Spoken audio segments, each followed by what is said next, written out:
Hello friends, मैं आपका दोस्त कमल चंदेल एक बार फिर से प्रॉपर्टी दुनिया चैनल पर आपका स्वागत करता हूं। और आज के इस वीडियो में हम ग्रेटर नोएडा के एक ऐसे सेक्टर के बारे में बात करेंगे जो भविष्य में मिडिल क्लास फैमिली के लिए एक पॉश सेक्टर हो सकता है, और वो है सेक्टर 37 ग्रेटर नोएडा। जी हाँ दोस्तों, सेक्टर 37 ग्रेटर नोएडा का एक ऐसा सेक्टर है जो ग्रेटर नोएडा के बिल्कुल बीचों बीच पड़ता है। मगर बहुत से लोग इस सेक्टर के भविष्य को लेकर कंफ्यूज हैं और जानना चाहते हैं कि क्या हमें यहाँ प्लॉट लेना चाहिए या नहीं। तो चलिए आज उनका कन्फ्यूज़न दूर कर देते हैं।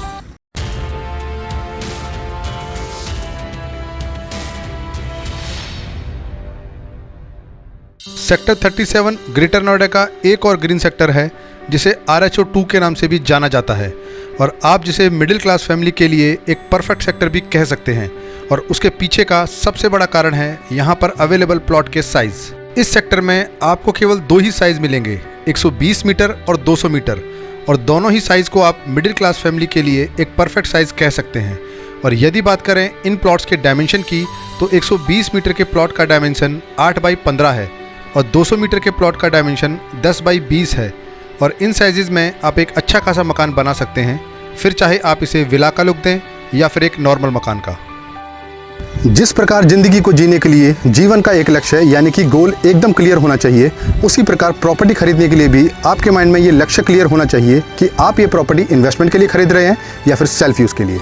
अगर आप इस सेक्टर को इसके पड़ोसी सेक्टर 36 से कंपेयर करेंगे तो इसमें कुछ फ़ायदे और कुछ नुकसान पाएंगे। उदाहरण के तौर पर आज की तारीख में इस सेक्टर के अंदर आपको कोई खास फैसिलिटी देखने को नहीं मिलती, फिर चाहे आप कॉमर्शियल कॉम्प्लेक्स की बात करें या फिर कम्युनिटी सेंटर की। अभी इस सेक्टर में कुछ बुनियादी सुविधाओं का अभाव है, जिसमें पब्लिक ट्रांसपोर्ट फैसिलिटी, हॉस्पिटल और डेली नीड शॉपिंग प्रमुख हैं। मगर फिर भी आप इस सेक्टर को एक पॉश लुक के रूप में देख सकते हैं, क्योंकि यहाँ की ग्रीनरी और सेक्टर के अंदर की चौड़ी चौड़ी सड़कें जो इसके साइज़ के हिसाब से काफ़ी अच्छी हैं। इस सेक्टर के अंदर आपको 9 मीटर, 12 मीटर और 18 मीटर की रोड मिलती है, जो प्लॉट के साइज़ और PLC को ध्यान में रखकर बनाई गई है। मगर सेक्टर पुराना होने के चलते इसके अंदर बड़े बड़े पेड़ और ग्रीनरी से हर किसी का मन प्रसन्न हो जाता है, क्योंकि यहाँ अधिकतर प्लॉट्स या तो ग्रीन बेल्ट फेसिंग मिलते हैं या फिर पार्क फेसिंग। अपनी ज़मीन पर मकान बनाने का तो हर किसी का सपना होता है, मगर इसको पूरा वही करता है जो सही समय में सही डिसीजन लेता है, क्योंकि बायर्स के मुताबिक तो प्रॉपर्टी के रेट हमेशा ही महंगे रहते हैं। जैसे ही आप सेक्टर के अंदर एंटर करते हैं, आपको एक तरफ बहुत ही खूबसूरत ग्रीन बेल्ट देखने को मिलती है, जिसे देखकर दिन भर की थकान दूर हो जाती है, क्योंकि NCR के दूसरे शहरों में तो बस कंक्रीट का जंगल ही नज़र आता है।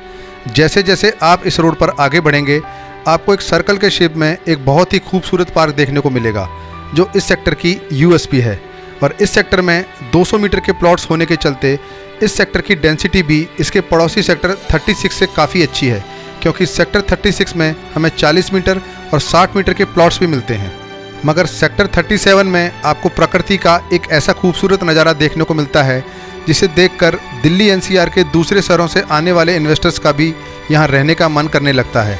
मगर दिल्ली में अपना बिजनेस या नौकरी होने के चलते वो इस प्रकृति का दीदार ही नहीं कर पाते।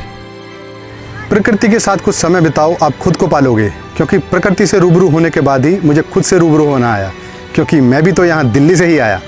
अगर बात करें सेक्टर की कनेक्टिविटी की, तो परी चौक से ये सेक्टर 5 किलोमीटर की दूरी पर है। DND से ये सेक्टर 30 किलोमीटर की दूरी पर है। गाजियाबाद के NH24 से इसकी दूरी लगभग 25 किलोमीटर है, और 130 मीटर रोड से बिल्कुल सटा होने के कारण यहाँ वो लोग भी रह सकते हैं जो नोएडा एक्सटेंशन जैसे कंजस्टेड एरिया में घर देख रहे हैं, क्योंकि 130 मीटर रोड से आप यहाँ मात्र 20 से 30 मिनट में पहुँच सकते हैं। इसके अलावा यहाँ सबसे नज़दीकी मेट्रो स्टेशन अल्फ़ा 1 का पड़ता है, जो यहाँ से 5 किलोमीटर की दूरी पर है। ग्रेटर नोएडा के मिडिल सेक्टर्स में होने के कारण अभी इस सेक्टर में ऑक्यूपेंसी का लेवल 30% है, और बहुत से लोग ये सोचकर यहाँ नहीं रहते क्योंकि यहाँ अभी कुछ बुनियादी सुविधाओं का अभाव है। मगर वो लोग ये नहीं जानते कि सेक्टर 37 में जो फैसिलिटीज़ हैं वो दूसरे किसी सेक्टर में भी नहीं। उदाहरण के तौर पर आपको यहाँ जोनल स्पोर्ट्स कॉम्प्लेक्स मिलता है, जहाँ आपको फुटबॉल और दूसरी स्पोर्ट्स एक्टिविटीज़ की फैसिलिटीज़ मिलती हैं। इसके अलावा एक बहुत बड़े शॉपिंग कॉम्प्लेक्स की लैंड भी यहाँ खाली पड़ी है, जिसके बनते ही इस लोकेशन पर रेट बढ़ना लगभग तय है। और इसलिए कहते हैं कि समझदार लोग डेवलपिंग लोकेशंस पर पैसा लगाते हैं, और एक एंड यूज़र जगह डेवलप्ड होने के बाद पैसा लगाता है, जब उसके रेट बढ़ जाते हैं। ग्रेटर नोएडा का ये सेक्टर भी गेटेड है और इसमें RW भी काम कर रही है, जिसके चलते एंट्री गेट पर आपको यहाँ सिक्योरिटी गार्ड्स और CCTV कैमरा की भी सुविधा मिलती है।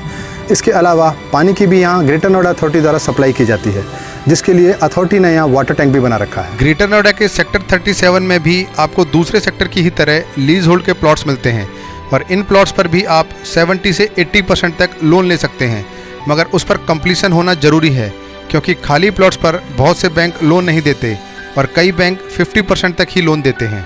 अब बात करते हैं यहाँ पर प्लॉट्स के रेट की। तो आज की तारीख में यहाँ 120 मीटर के प्लॉट का रेट 60 से 70 लाख रुपए है और 200 मीटर के प्लॉट का रेट 80 से 90 लाख रुपए है। प्लॉट का रेट बहुत कुछ डिपेंड करता है उसकी लोकेशन पर, क्योंकि अधिकतर लोग पार्क फेसिंग या ग्रीन बेल्ट फेसिंग की ही डिमांड करते हैं, जिसके चलते इन प्लॉट्स की कीमत नॉर्मल प्लॉट्स के मुकाबले ज़्यादा होती है। तो अंत में मैं आपसे यही कहूँगा कि ग्रेटर नोएडा का सेक्टर 37 इन्वेस्टमेंट और सेल्फ यूज़ दोनों के लिए ही मिडिल क्लास के लिए एक बेहतर विकल्प है। बाकी डिसीजन आपका है, क्योंकि पैसा भी तो आपका है। उम्मीद करता हूँ ये वीडियो भी आपको जरूर पसंद आया होगा और मेरी इस निष्पक्ष वीडियो को आप जरूर प्यार देंगे। और अगर आपके कुछ सजेशंस हैं तो नीचे कमेंट बॉक्स में भी लिख सकते हैं। जय हिंद।